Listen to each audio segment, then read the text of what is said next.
Greetings once again. This is Gerald Weston speaking from home for Tomorrow's World and the Living Church of God. This is March the 24th, 2020. An interesting thing has happened up in Canada.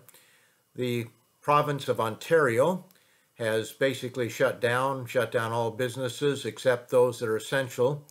And it's interesting what they are doing there.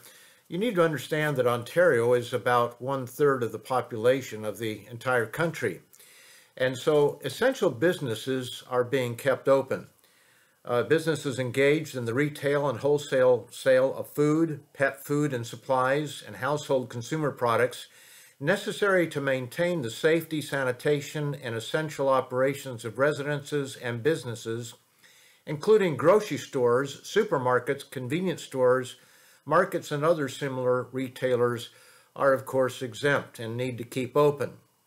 But what's interesting is a little bit later, under the list, it says beer, wine, and liquor stores and alcohol producers, and stores that sell beer and wine through arrangements with authorized providers. Cannabis stores and cannabis producers are also exempted and are able to stay open. And I think that this illustrates the point of where our world really is and where our priorities are. And it really brings us to something I mentioned in yesterday's update, and that is our teenagers. We live in a hedonistic world where it's all about me, what I want, and satisfying all of my appetites. And many teenagers today are getting into vaping. I think we're all familiar with that. It's a substitute for cigarettes. And what a lot of young people may not understand, although they should by now, is that in the vaping product, they are putting nicotine. And there's only one reason that they do so, and that is to addict the individual to the vaping product. Now, when you consider that the tobacco companies are heavily invested, you can see where they're going with all of this. Yesterday on the news, Dr. Mark Siegel was being asked about vaping and if it was a problem, and he pointed out that something like 54% of those individuals that end up on respirators are under the age of 60.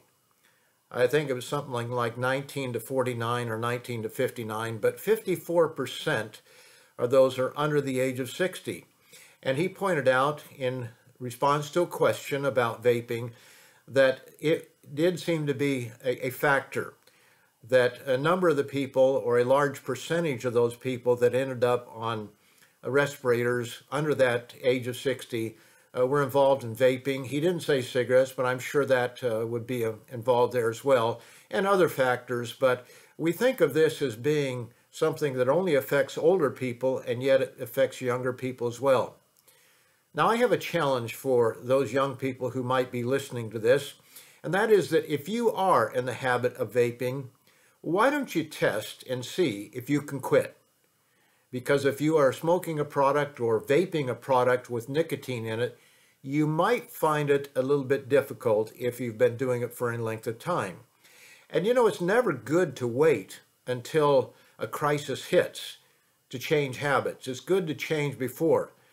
But at least right now, it would be a good time to test and see if you can quit and not go back to it, but really find out whether this is something that you are being addicted to and get rid of it.